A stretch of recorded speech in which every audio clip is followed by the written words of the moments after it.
रामनगर गांव में एक मछुआरा रहता था जिसका नाम लखन था।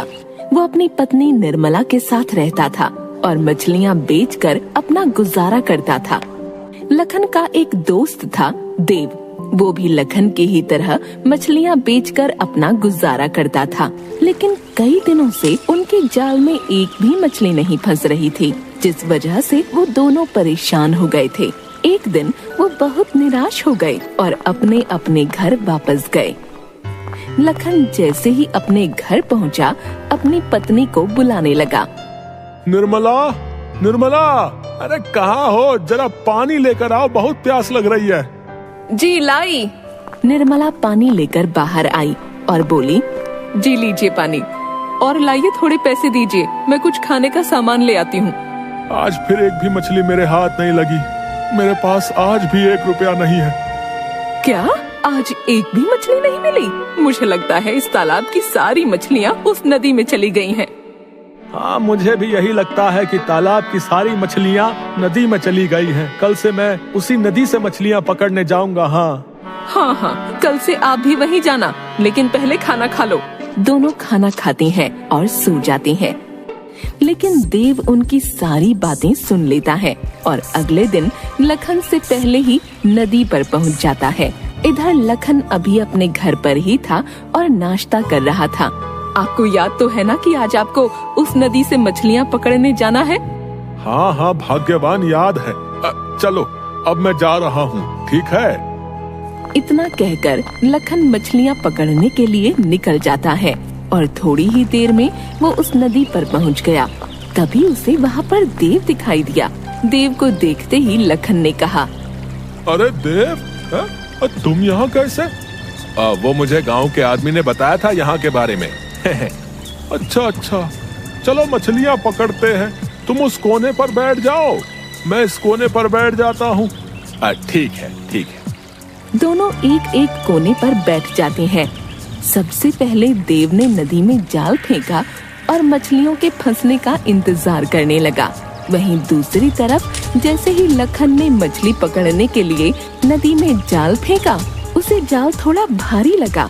वो जाल खींचने लगा और खुश होकर बोला, अरे वाह, लगता है कोई बड़ी मछली जाल में फंसी है। इसे बेच के तो अच्छे पैसे मिलेंगे। और जाल को खींचने लगता है और जैसे ही जाल को निकालता है, देखता है उसमें एक जानवर की लाश पड़ी है। ये देखकर देव हंसने लगा। देव को हंसता देख वो बहुत दुखी हो जाता है और कहता है, भगवान, मेरी इतनी परीक्षा क्यों ले रहे हो? अगर आज मैं खाली हाथ घर गया तो अपनी पत्नी को क्या खिलाऊंगा? वो बहुत निराश हो जाता है, लेकिन थोड़ी ही देर के बाद वो दोबारा नदी में जाल डालने का फैसला करता है। नदी के पास जाकर वह दोबारा जाल डालता है। इस बार जब वो जाल डालता है तो उसे जाल बहुत भारी लगता है। वो खुश होता है और मन ही मन सोचता है, लगता है भगवान ने सुन ली और इस बार जाल में कोई मोटी मछली भेज दी। चलो जल्दी से जाल खींचता हूँ। वो जाल खींचने लगता है और जैसे ही जाल बाहर निकलता है, वह देखता है कि उस जाल में एक बहुत बड़ा जूता है।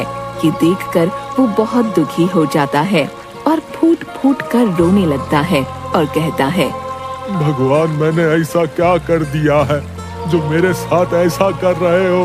दया करो भगवान, दया करो। लखन निराश होकर एक जगह पर बैठ जाता है और थोड़ी देर बाद फिर नदी में जाल डालता है। इस बार उसे जाल पहले से भी ज्यादा भारी लगा और वो खुशी खुशी जाल को खींचने लगा।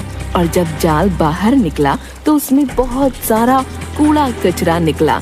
ये देखकर वो रोने लगा और रोते रोते बोला, न जाने कौन सी करनी की सजा भगवान मुझे दे रहा है, जो एक भी मछली मेरे जाल में नहीं फंस रही।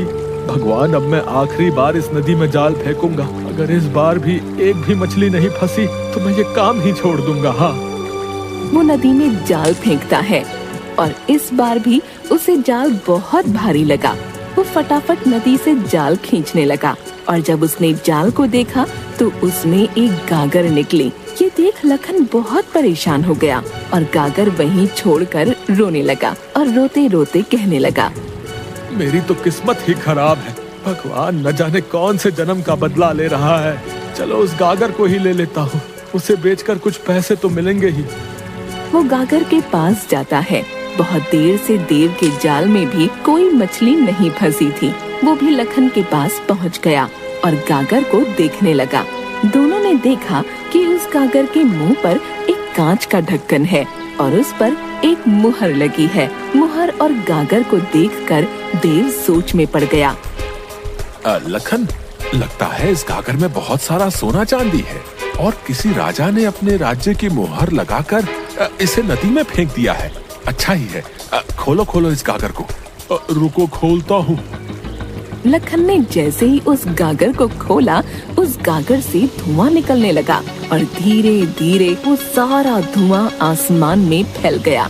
धीरे धीरे उस धुएं का आकार एक राक्षस के रूप में बदल गया। राक्षस को देखकर लखन और देव बहुत डर गए और अपने अपने घर की तरफ भागने लगे। तभी उस राक्षस ने कहा, डरो मत, मैं तुम्हें कुछ नहीं करूँगा। तुमने मुझे इस कैद से मुक्त किया है। मैंने कैसे किया आपको मुक्त?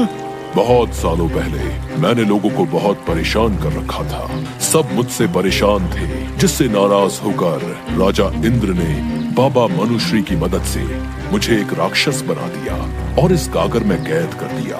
इस गागर के ढक्कन पर जो मुहर लगी है वो भी उस बाबा की ही है और उन्होंने ये श्राप दिया कि जब तक तुम्हें इन 3 सवालों के जवाब नहीं मिलेंगे तुम एक अच्छे इंसान नहीं बनोगे।